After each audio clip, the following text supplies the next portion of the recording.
Welcome to Archive Whispers, a place to fall asleep. Settle in, lower the lights, and let the archive open. Tonight, the door we are going to open looks out over water.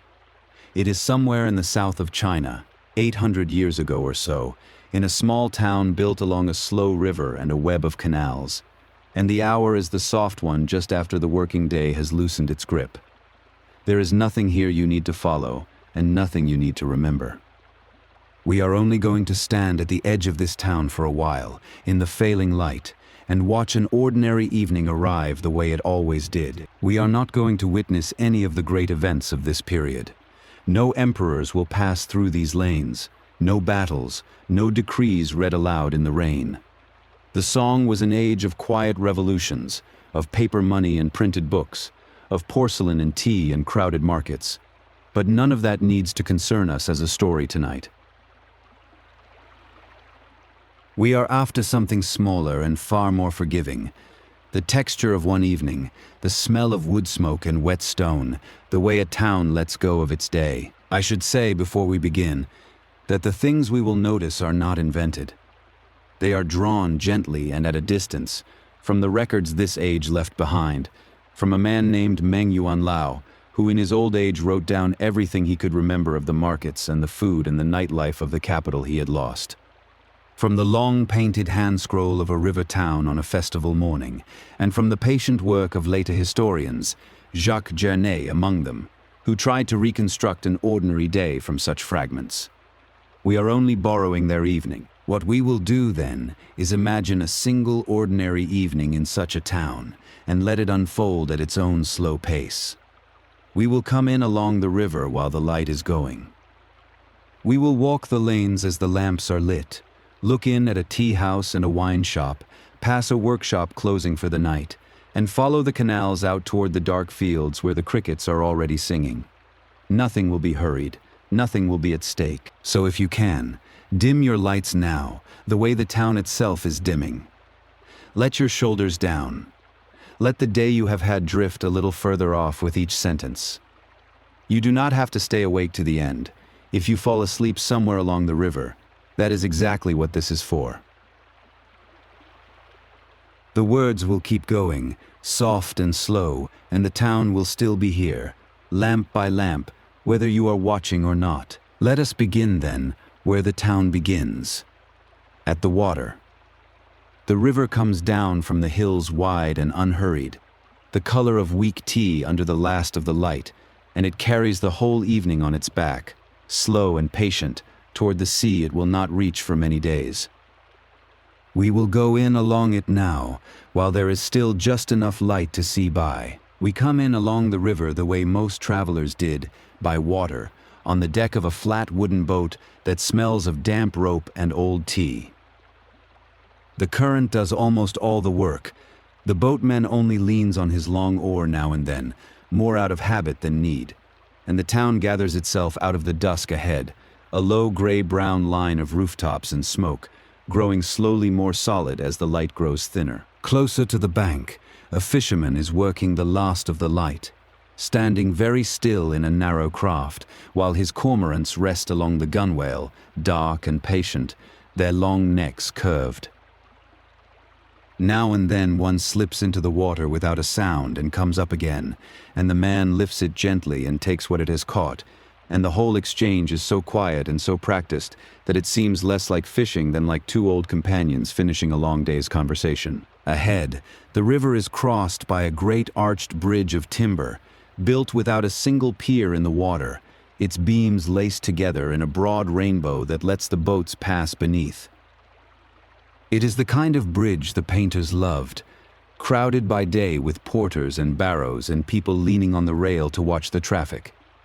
But now, at the close of the day, only a few figures cross it, unhurried, their lanterns small and warm against the darkening sky. Along both banks, the willows lean out over the water, as they always seem to in these towns, their long thin leaves trailing down until the tips just touch the surface and draw faint lines in the current. In the half-light their green has gone to a soft blue-gray, and the breeze that moves through them is barely a breeze at all, only enough to stir the lowest branches and let a little of the day's warmth lift off the river and away. Where the canal slips in under the town wall, there is a water gate, an opening framed in old grey stone, its timbers darkened by years of damp and dripping a little even in dry weather. A keeper sits beside it on a low stool, not really watching, his lamp set on the sill, and the boats that come through at this hour do so slowly, ducking their masts, exchanging a quiet word with him as they pass into the inner waterways of the town. Just inside, broad stone steps run down into the water, worn smooth and slightly hollowed by long use. And here the household work of the riverside is finishing for the day. A few women rinse the last of the day's vegetables and set down their wooden buckets, drawing water in slow, unthinking movements, their voices low and even, carrying over the water without any of the words quite arriving. One by one they gather their things and climb back up into the lanes, and the steps are left to the lapping of the river. A ferryman waits at a small landing where two canals meet, poling a wide, shallow boat back and forth across the join, taking on whoever needs to cross before the dark settles fully. There is no hurry in him at all. He lets the boat drift the last little distance to the steps, rather than spend a stroke he does not need, and the pole comes up dripping and goes down again with a soft knock against the side, and the sound of it marks the time more gently than any bell. If you let your attention rest on the water itself for a moment, you begin to notice how much it is doing without seeming to do anything, carrying the cool of the coming night up from its depths, holding the last gray light a little longer than the sky does, moving the boats and the leaves and the drifting petals along at exactly the same unhurried speed. A heron stands at the margin on one folded leg, gray on gray, so still that you might take it for a post until it shifts its weight. Nearer the heart of the town the wharves begin, and the boats moored along them are heavy with the ordinary cargo of the river, sacks of husked rice, baskets of charcoal, stacked jars of wine and oil and pickled things sealed under leaves and string, bolts of hemp cloth wrapped against the damp. Most of the unloading is done. What is left can wait for morning, and the porters who hold it have gone off to their suppers, leaving the laden decks to settle and creak quietly against the stone. And now the lamps begin, the way they do every evening, not all together but here and there. A window warming, a lantern carried out and hung from a hook above a doorway, a small flame cupped against the breeze and coaxed to take. Each new light lays a soft wavering line across the canal, amber on the dark water, and as more of them appear, the river slowly fills with these reflections, doubling the town, so that the place seems to stand between two skies, one above and one drowned and trembling below. Among the moored craft are the ones that are not cargo boats at all, but homes, narrow houseboats where whole families pass their lives on the water. A thread of smoke rises from a clay stove set in the stern of one of them, and the smell of rice steaming drifts across the canal. A child sits in the bow with its legs hanging over the side, watching the reflections, and somewhere under the low woven roof a voice is singing very softly, more to itself than to anyone, a tune with no particular beginning or end. On the bank a water buffalo is being led home from the fields, slow and enormous and entirely calm, its broad back still holding the day's heat, mud drying pale on its flanks. The boy who leads it does not really lead it so much as walk beside it, a loose rope in his hand, and the two of them move at the same deliberate pace through the gathering dark, in no danger of losing one another, in no hurry to be anywhere but where they already are. The light, by now, has changed in the way it only changes at this hour. The amber that lay along the rooftops a little while ago has drained off into the west, and what is left is a deep, even blue, the color the painters in this age love to wash across their silk, a blue that is not quite night and not quite anything else, in which the lanterns burn warmer and more alone with every passing moment. The town has not lit up so much as it has darkened around its lights. Our own boat comes at last to a public landing in the middle of the town, where a flight of stone steps leads up between two shuttered shops into the first of the lanes. The boatman steadies the craft against the stone with the flat of his oar, and we step off onto ground that does not move, which always feels strange for a moment after the water, and climb up out of the river and into the body of the town just as the last gray leaves the sky. From the top of the steps, the lane runs ahead of us into the lit heart of the town, and we can already hear it before we can quite see it. The low, woven sound of an evening market that has not yet thought of ending, voices and footsteps, and the small clatter of trade, softened by distance into something almost like the sound of the river we have just left. Let us walk toward it slowly, in no hurry, and see what the town is selling tonight. The market, when we reach it, is simply the main lane of the town, widened a little and roofed here and there with mats and awnings. And the first thing worth knowing about it is that it has no right to be open at this hour, and yet is open all the same. In older times, a drum would have cleared these streets at dusk and shut the gates between the wards, but that world has quietly fallen away, and the towns of this age keep their lamps burning and their stalls trading far into the night. Each shop announces itself in its own modest way, with a cloth banner hung from a pole, or a painted wooden board, or simply by the goods laid out at the threshold under a lantern. There is no glass anywhere, nothing sealed away.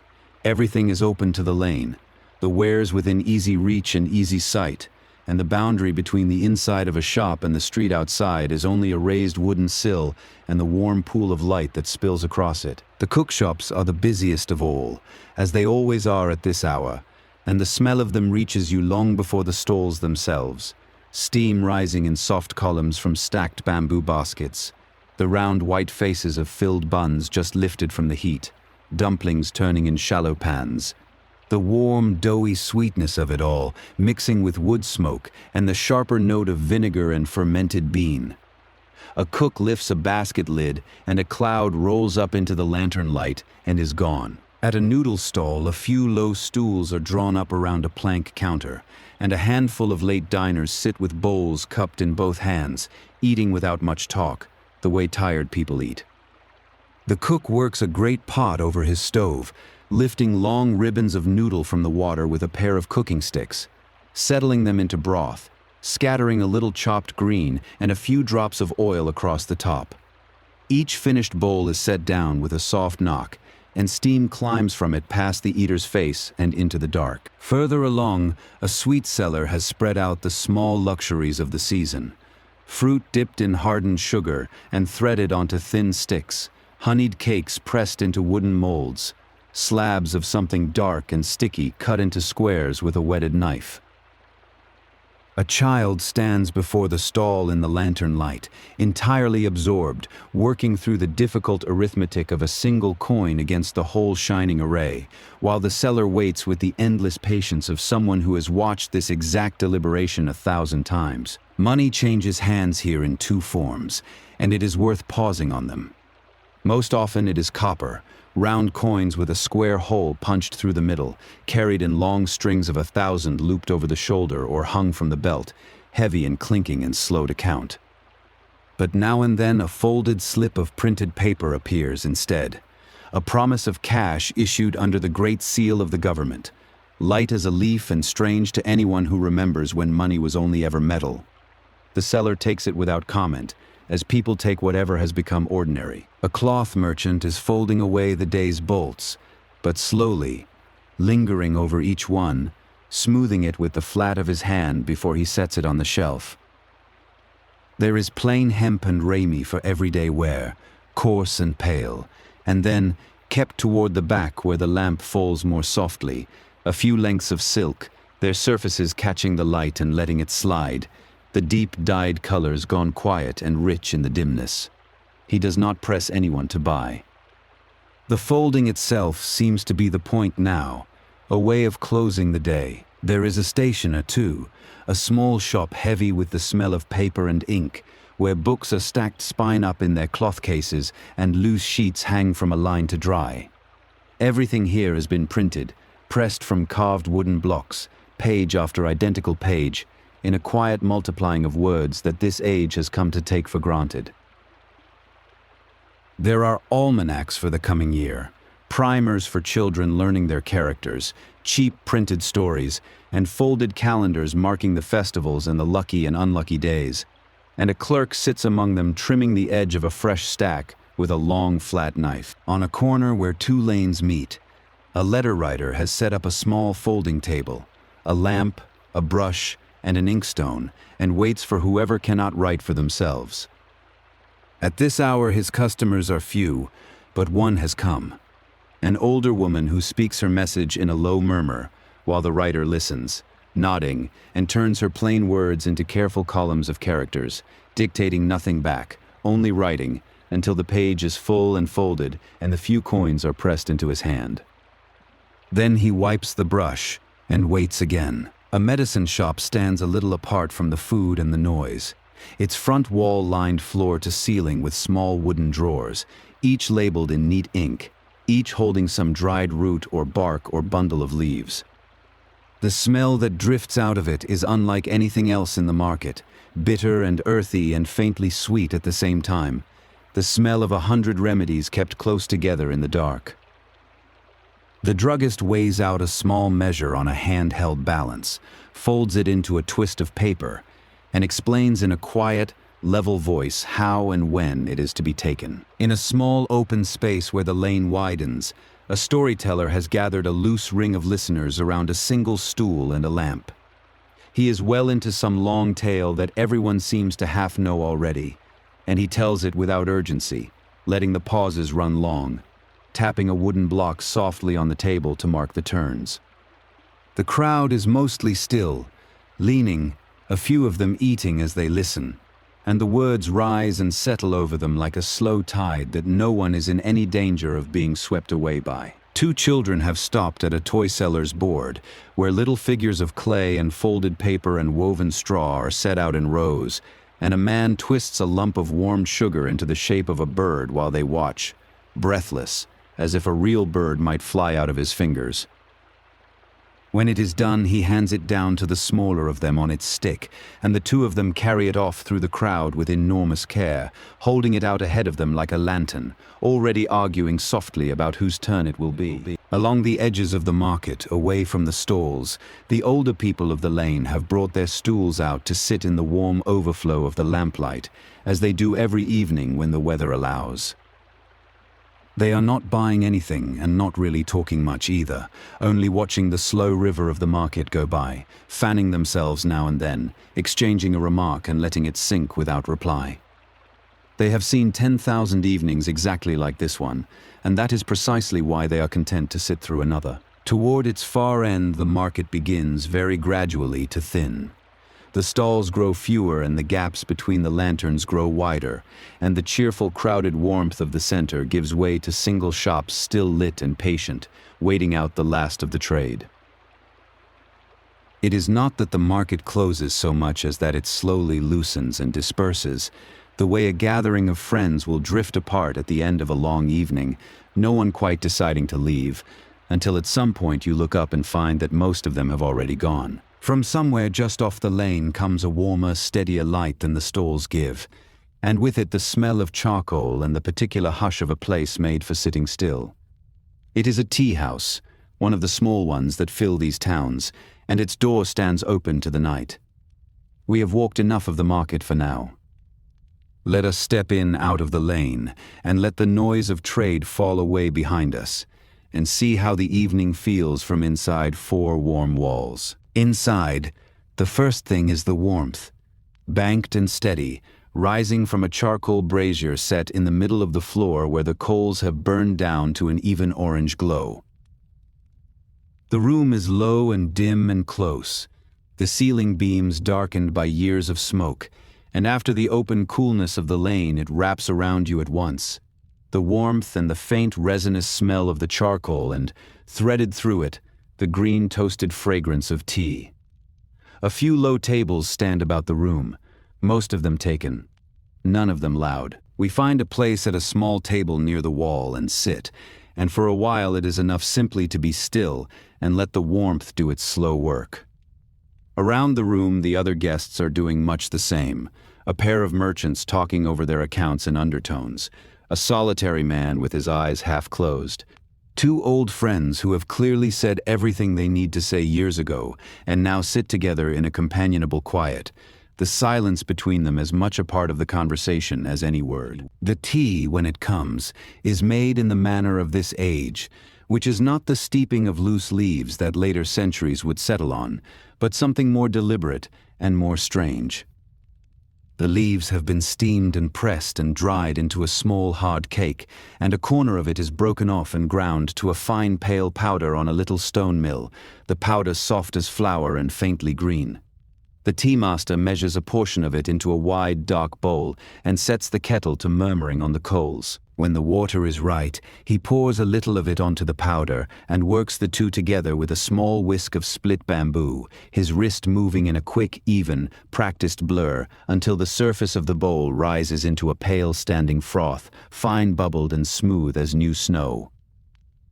The bowl itself is part of the pleasure, a heavy dark thing, glazed in browns and blacks that streak and pool like oil on water or the markings of a hare's fur, chosen precisely because the pale froth shows so well against the dark. The kettle on the coals has its own quiet life through all of this, passing through the stages the old tea writers gave names to.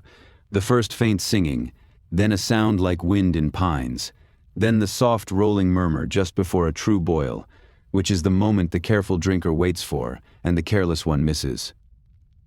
The tea master keeps half an ear on it always, the way a parent keeps half an eye on a child across a room and lifts it from the heat at exactly the right breath, neither early nor late. There is a whole quiet art to all this, and in the larger towns men make something of a contest of it, judging one another's tea by the fineness of the froth and how long it clings to the side of the bowl before it fades.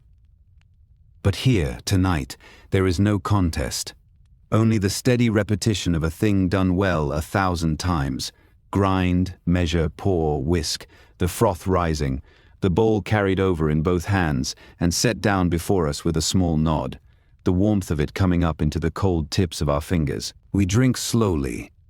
The tea is warm and faintly bitter and faintly sweet under the bitterness, vegetal and clean, and it carries a kind of soft alertness in it that is nothing like the jangle of haste, more like the gentle clearing of a misted window. The merchants across the room have closed their account book and let their talk wander off into easier things. The solitary man has not moved. Outside, very faintly, the last sounds of the market reach us, but they belong to another country now, beyond the warm wall. Through a low doorway at the back, the tea house gives onto a smaller room that is really a wine shop, where warmed rice wine is dipped from a wide jar kept near the coals and poured out into small cups. The wine of this age is gentle stuff, cloudy and mild and served warm against the evening chill, and the men who drink it here are not drinking to forget anything, only to soften the edges of a long day, sipping and setting the cup down and letting a good while pass before they fill it again. With the wine come the small dishes the drinkers pick at, set out in shallow saucers, salted beans, slivers of pickled radish, a few thin slices of cured river fish, a little dish of roasted melon seeds to crack between the teeth. None of it is a meal, all of it is an excuse to stay a while longer, something for the hand to do between cups, and the saucers are refilled without anyone seeming to ask, in the unspoken arithmetic of a place where everyone is a regular and the reckoning waits until the end. In one corner 2 men have set a board between them and are playing a slow game, the kind that fills an evening without ever quite finishing it. The pieces click down onto the lines of the board one at a time, with long thinking silences between, and a small ring of onlookers has formed who say nothing at all, only watch, occasionally drawing a slow breath at a move whose cleverness will not be clear to the rest of us for several turns yet. The lamp throws the players' shadows huge and soft against the wall behind them. Near the brazier, a younger man sits alone with a printed book held close to the light, reading the way people read when they have nowhere they need to be. His lips moving very slightly over the characters, one finger resting on the column to keep his place. Now and then he stops to drink, or to look up into the middle distance while some line settles in him, and then he returns to the page. The warmth and the quiet and the words seem to have arranged themselves around him into something very close to contentment. If you let your eyes rest on the brazier itself for a while, the coals are their own slow theater. A crust of gray ash forming and breaking, a thread of blue flame wandering across the surface and vanishing, a single ember settling with a soft tick into the bed below. The heat comes off it in a steady, even breath, and the small sounds it makes, the tick and settle and faint hiss, are the kind of sounds that ask nothing of you, that you can listen to without listening, that smooth the mind the way water smooths a stone. Against the far wall an old man has fallen asleep sitting up, his empty cup still loosely held, his chin lowered, his breathing slow and even and audible in the lulls. No one disturbs him. The tea house at this hour is partly a place to drink, and partly simply a warm room to be tired in, and dozing off in the corner is no more remarkable here than it would be by one's own hearth. Someone has quietly moved the brazier a little nearer to him, and that is all. We could stay here all evening, and many do, but the town has more corners to it than this one warm room, and the night is still young by the slow measure of such places. So we finish the last of the tea, now gone cool and a little stronger in the bottom of the bowl, and rise and step back out through the open door into the lane, where the air is cooler than we remembered, and the lanterns of the houses are waiting, and we turn off the main way into the quieter lanes where people live. The residential lanes are darker and gentler than the market, lit only by the glow that leaks from doorways and the occasional lantern hung at a gate. The houses here turn their backs to the street, plain walls of gray brick and timber with a single low gate in each, and all their life is held inward, around the small courtyards you can only guess at from the lane. We stop at one of these gates, where it stands a little ajar, and look in the way one is sometimes allowed to look into a stranger's evening. Beyond the gate lies a small courtyard, swept earth and a few worn flagstones, with a stone wellhead in one corner and a single tree, a pomegranate perhaps, growing against the far wall.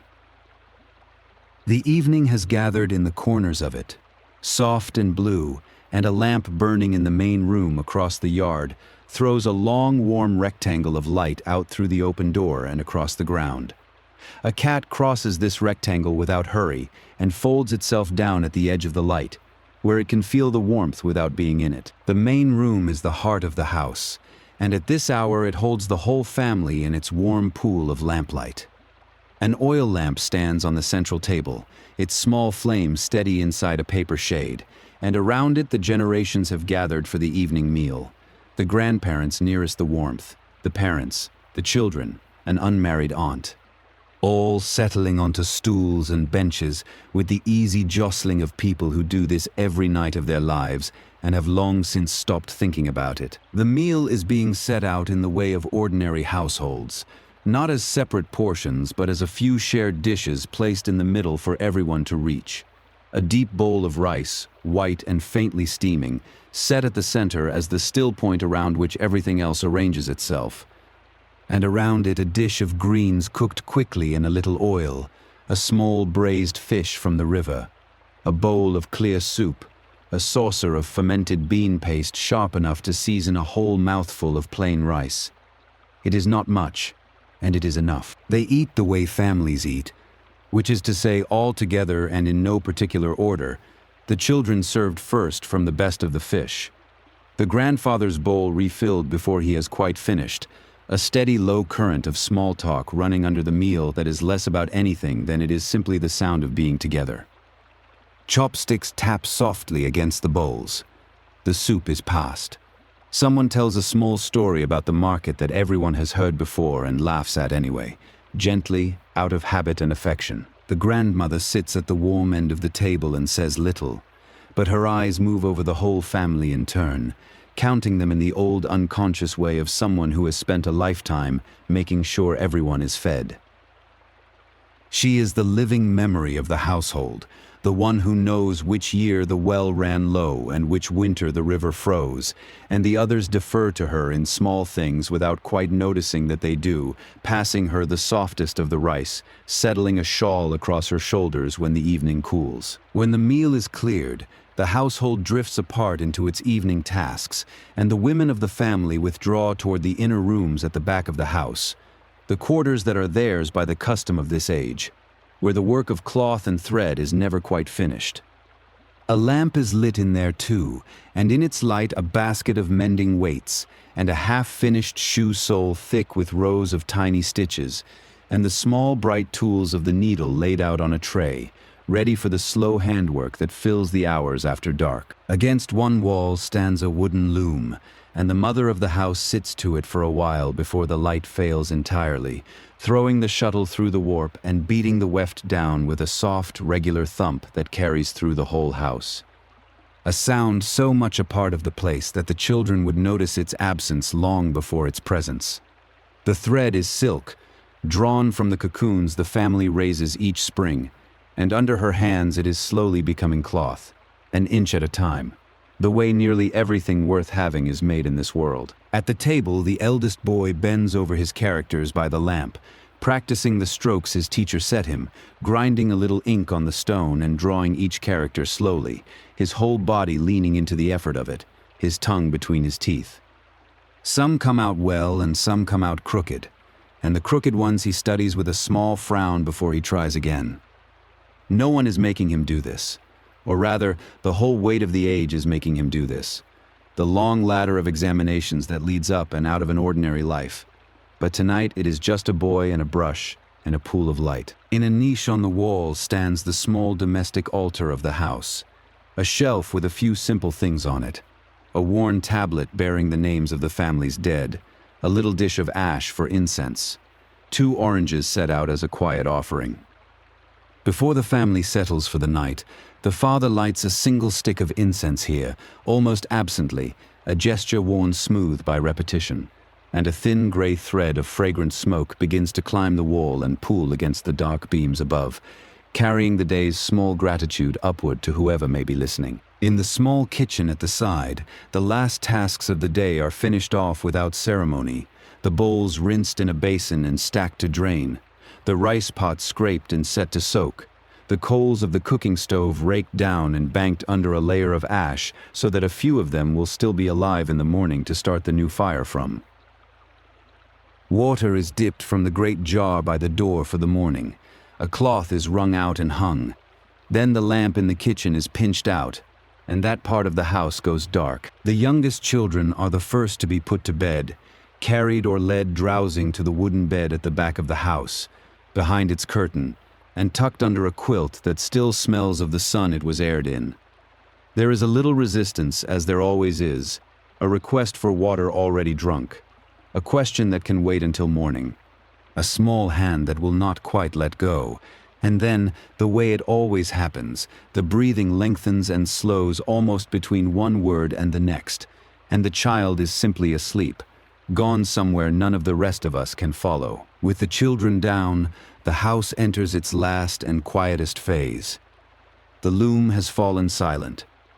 The parents sit a while longer in the main room, with the lamp turned low to save the oil, not doing much.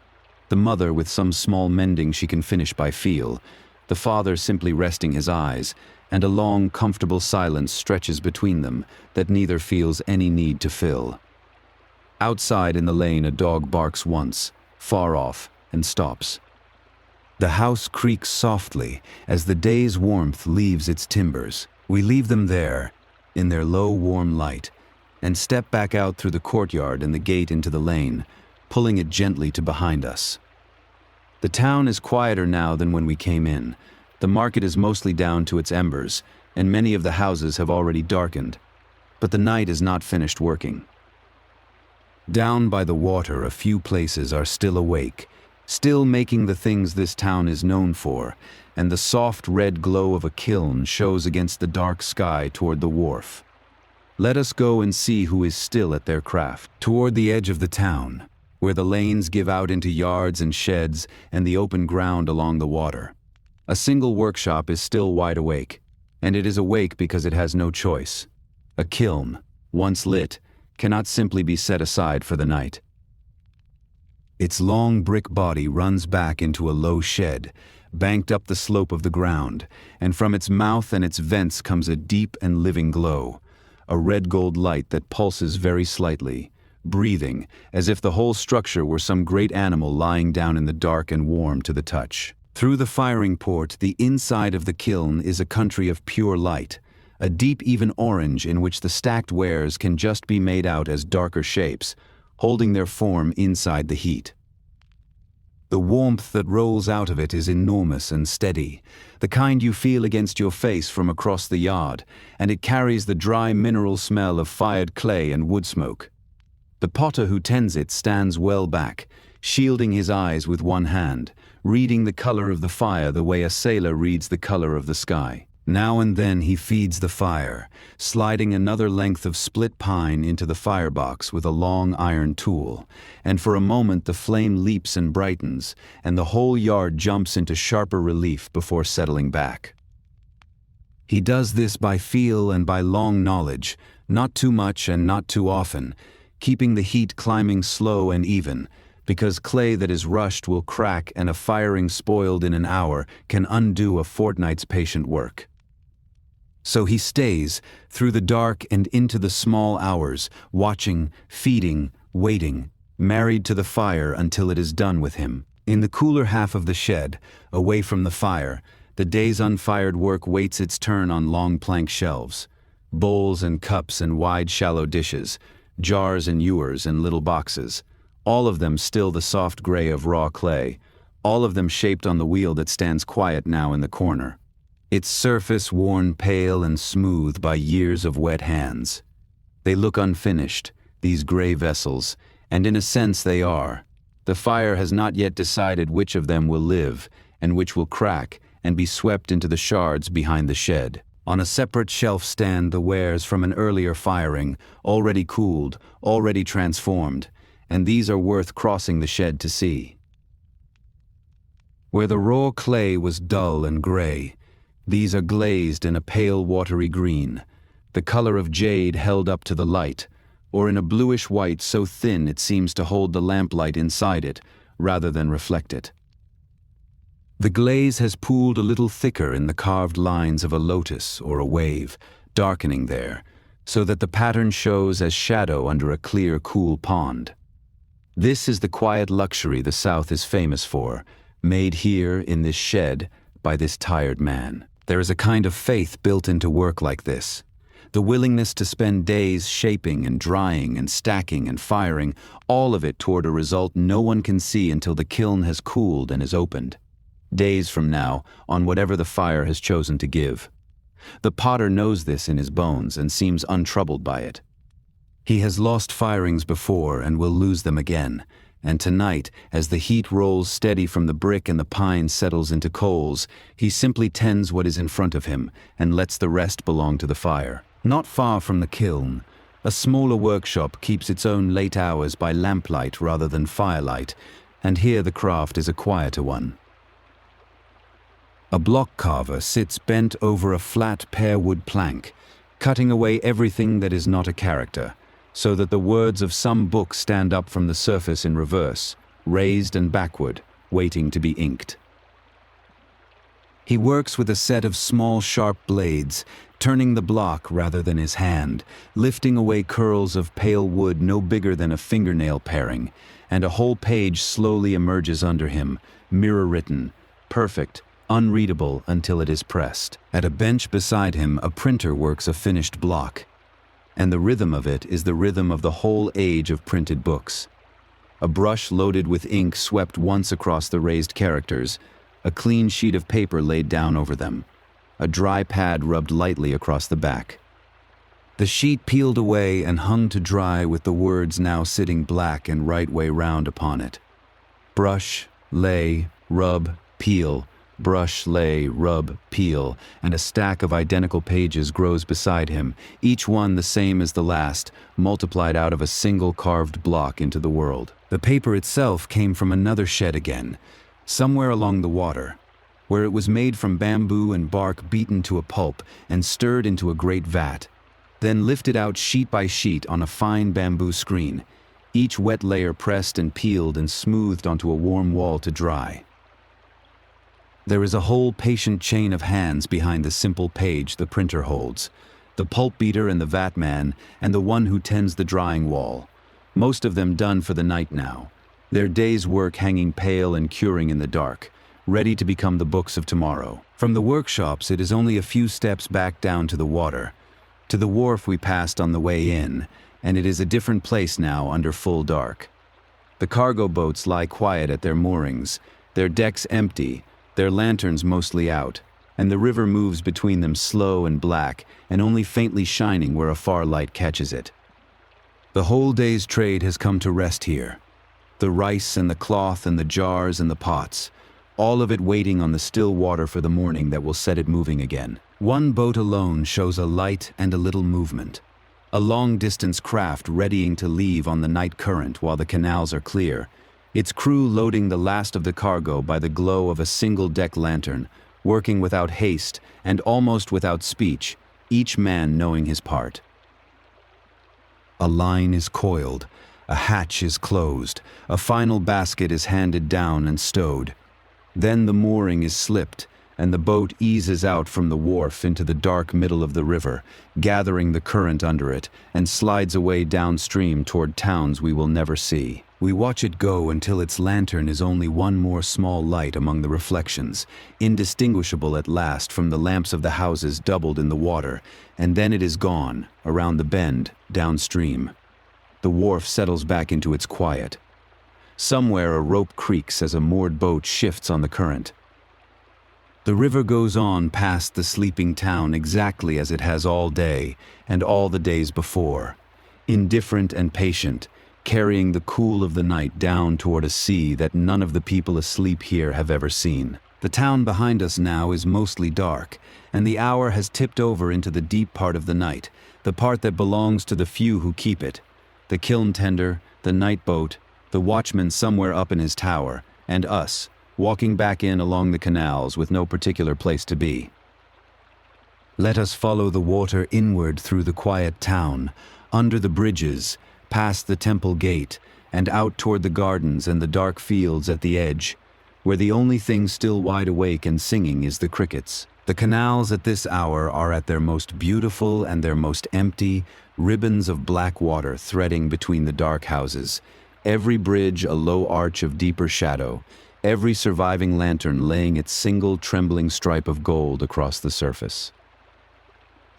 We follow the water inward, our footsteps the loudest thing in the lane, and come after a while to where a broad flight of steps and a pair of stone guardians mark the gate of the town's temple, its eaves lifting against the faintly luminous sky. Inside the gate, the temple courtyard is broad and still and paved in worn stone, and the smell of it reaches you at once.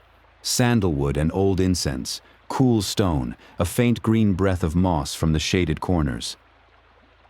A great bronze burner stands in the center of the court, and in it a few sticks of incense left by the day's worshippers are still alight, their tips small red points in the dark, their smoke rising straight up in the windless air and spreading out flat against the night like a roof of gray gauze. The main hall stands open at the front, and within it the lamplight is low and golden, and reaches only partway up the great seated figure that fills the dark, gilding a knee, a folded hand, the curve of a downcast cheek, and leaving the rest to the imagination and the shadow. A single monk moves about the hall on some last errand of the day, trimming a wick, setting a cushion straight, his soft shoes making no sound at all on the boards, and the whole vast quiet of the place seems to gather and deepen around his small, unhurried movements. As we stand at the edge of the court, the temple bell is struck for the evening.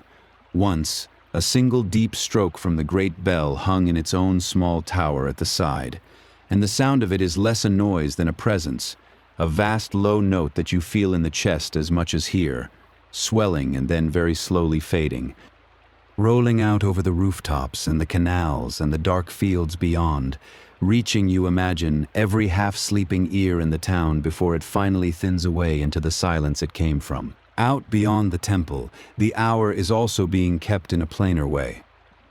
Up in a small wooden tower near the center of the town, the night watchman makes his round of the watches, marking the passage of the dark, not by any clock, but by long custom and the slow wheel of the stars, and from time to time he sounds it. A few measured beats on a drum, or the dry knock of a bamboo clapper, carrying out over the silent lanes to tell anyone still awake how far the night has worn. It is a lonely office, and an old one, and tonight, as every night, he keeps it faithfully. The moon has come up while we were in the temple, a little past full, climbing slowly over the eastern rooftops, and it changes the whole town.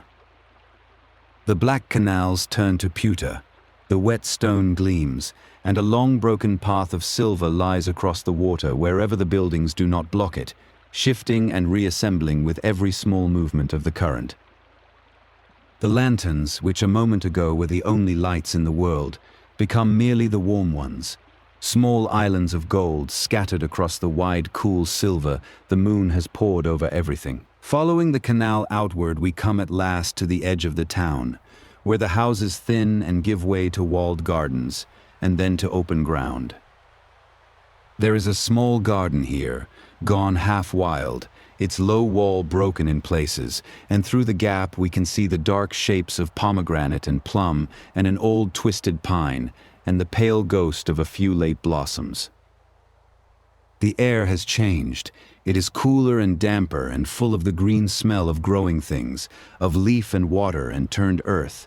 And underneath it all, there is a sound that has been rising for some time without our quite noticing. It is the crickets, of course, singing in their thousands from the grass and the broken wall and the roots of the old trees, a steady shimmering wall of sound that fills the whole night from edge to edge. It is not one song, but countless overlapping ones, rising and falling in slow waves as first one stand of grass, and then another swells and softens, never quite stopping, never quite the same.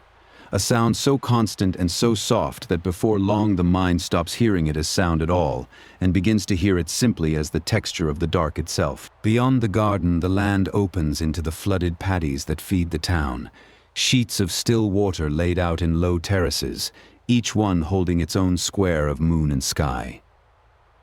Frogs have joined the crickets now, their deeper voices coming up at irregular intervals from the wet margins, a slow, uneven counterpoint to the high, steady shimmer, and somewhere far out a single bird, disturbed from its roost, gives one drowsy call and settles again. The fields stretch away flat and silver to a dark line of distant hills, and over all of it lies the enormous patient quiet of cultivated land at night. We stand a while at the margin where the town's last lane gives out onto the fields, and let the night insects do their slow work on us. There is nothing to look at, really, only the dim silver flatness and the dark hills and the great soft dome of the dark above pricked here and there with stars. And there is nothing to do and nothing to decide, and the sound goes on, even and endless, asking nothing. This is the kind of quiet that the town keeps at its edges, just beyond the last lamp, the quiet that was here before the town and will be here after it. Far out across the paddies, a single small light burns, a lamp or a low fire in a field hut, where someone is keeping watch over the water or the ripening grain, too distant to make out, only a warm point alone in all that cool silver, as solitary and as steady as a star that has come down to rest in the fields. We will never know who keeps it or why, and it does not matter. It is simply one more small faithful light among all the small faithful lights of this evening, burning quietly through the dark so that the work of the world may go on. After a time we turn back, in toward the town, and the wall of cricket songs slowly thins behind us, and the green smell of the fields gives way again to the older smells of stone and water and wood smoke. The lanes draw close around us once more, and the canal reappears at our side, black and quiet, carrying its few last reflections. The town has gone almost entirely to sleep while we were at its edge. Hardly a lamp is left burning now, and the silence between our footsteps has grown deep enough to hear the river breathing in it. And so we come back to where we began, more or less, to the water at the heart of the town, with the night now full and deep around us, and the whole place given over to sleep. There is nothing left to see tonight, and nothing left to do, except the gentlest thing of all, which is to stay here a little longer by the dark canal, and let the evening we have walked through settle slowly into stillness, lamp by lamp, sound by sound, until there is almost nothing left of it but the water, and the dark, and us. So let us stay then by the water, and let everything grow slower now, slower than the market and slower than the river, slow as the moon crossing the rooftops, slow as the long settling of a town into sleep. There is nothing more to walk to, there is nowhere more to be. There is only this dark canal and the few last lights upon it, and the soft, endless patience of the night, and you, drifting now a little further down towards sleep with every quiet word. Think back if you like, but gently, without holding on to anything, the river coming down out of the hills in the last grey light, the boats going home, the willows trailing in the water, the lanterns beginning one by one along the banks. It all happened only a little while ago, and already it is going soft at the edges, the way the day does as you fall asleep, the way everything does, in the end, on the slow, patient water of the dark. The market is long quiet now. The lanterns that hung in their bright rows over the lane have been taken down or burned low or pinched out, one by one, the way they are taken down every night, and the stalls stand empty under their folded awnings, and the swept flagstones hold nothing but a little spilled lamplight and the cool of the coming morning that is still many hours off. Everyone who sold and bought and lingered there has gone home to bed, and so in a little while will we. In the tea-house, the brazier has burned down to a soft grey bed of ash with a few coals still alive deep in the heart of it, glowing faintly, asking nothing, and the room is empty and warm and dark. The bowls are washed and stacked, the whisk is hung on its peg. The last guest has gone, even the old man who slept in the corner, helped gently to his feet and sent home through the quiet lanes. And the warmth lingers in the room long after the people have left it, the way warmth does, slow to gather and slow to let go. In the house with the small courtyard, everyone is asleep, the children behind their curtain, breathing slow, the grandmother in her room, the loom standing silent, the lamp on the central table pinched out hours ago, the incense long since burned to a thread of cold ash in its dish. The cat has come in from the courtyard and curled itself on a warm stool. The house holds them all in the dark, quiet and close, and the day's small warmth still lives faintly in its timbers, and out beyond the gate the canal goes by, and goes by, and goes by. Only a few lights are left in the whole town now. The kiln, far off toward the wharf, still breathing its deep red glow into the dark, the potter beside it half dreaming, feeding it slow. The single lamp in the field hut, out across the silver paddies, faithful and alone. The watchman's small lantern up in his tower. And here and there a window where someone cannot sleep, or does not wish to yet, and sits up a little longer with a low flame for company. Lamp by lamp, the town keeps its few small fires through the dark, and the river goes on. It does not sleep, the river. It only slows a little in the cool of the night and goes on as it always has, down from the hills and through the town and out toward the distant sea, carrying the moon broken into 1,000 pieces of silver on its back, carrying the fallen blossoms and the drifting leaves and the reflected lights, carrying the whole long quiet evening away with it, downstream, gently, while the town sleeps on its banks and does not even dream of letting go. And the lantern, again, on the water.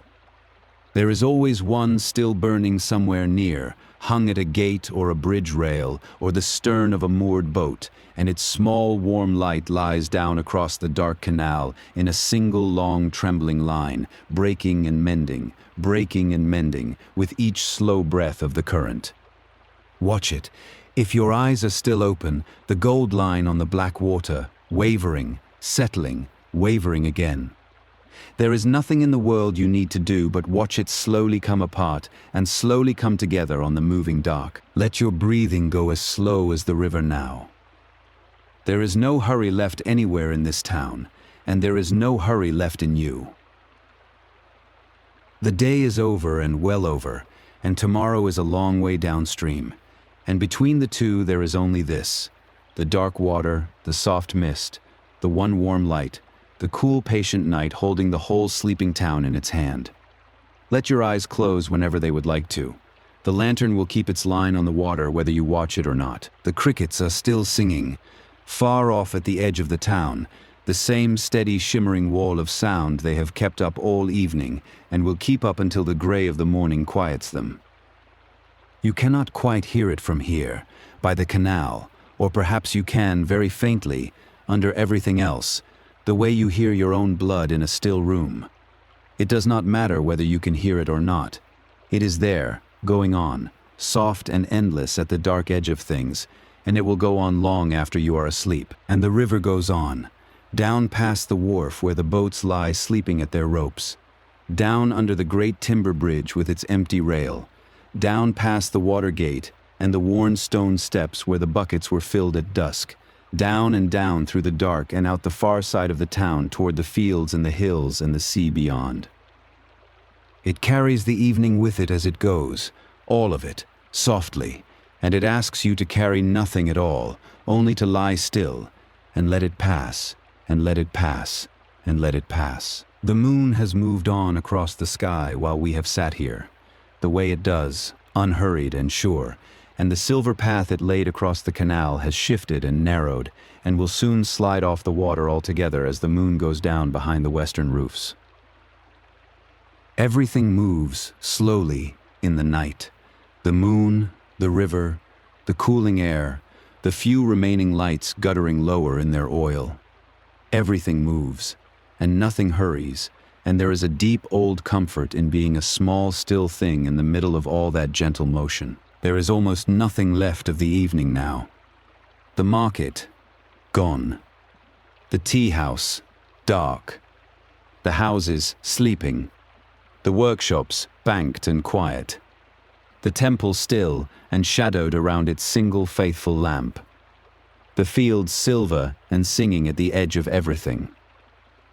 And the canal here, at the center, dark and slow and patient, holding its one last trembling light, carrying the whole night softly away toward the morning that no one here is awake to meet. And the lantern, again on the water, smaller now, dimmer, burning down toward the end of its oil, its long gold line grown faint and thin upon the dark. It will go out before the morning, as they all do, quietly, without anyone there to see it. But not yet. For now it still burns, low and warm and steady, laying its one soft light across the black canal, breaking and mending, slower and slower, with the slow, slow breathing of the water. Sleep now, if you have not already. The town is asleep. The river is awake but gentle, and will keep its slow watch over everything until the light comes. There is nothing you need to do, and nothing you need to remember, and nothing you need to carry into the dark with you. Let the lantern blur. Let the water blur. Let the soft sound of it carry you out, slowly, the way it carries the boats and the blossoms and the broken moon, away and away, into the quiet, into the dark, into sleep. And the river goes on, and the lantern, again, on the water. And the town sleeps, lamp by lamp, breath by breath, on the patient dark. Rest now. The evening is over, and it did its quiet work, and the next one will be here, unhurried, when you are. Sleep well, somewhere along the slow river, in the soft blue dark of a town 800 years gone, that was, for this one evening, kind enough to let us in.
You've reached the end of tonight's archive. If you're still awake, thank you for staying. And if you drifted off somewhere in the dark, then it did its work. Rest now. The next chapter will be here when you are. Sleep well. This has been Archive Whispers.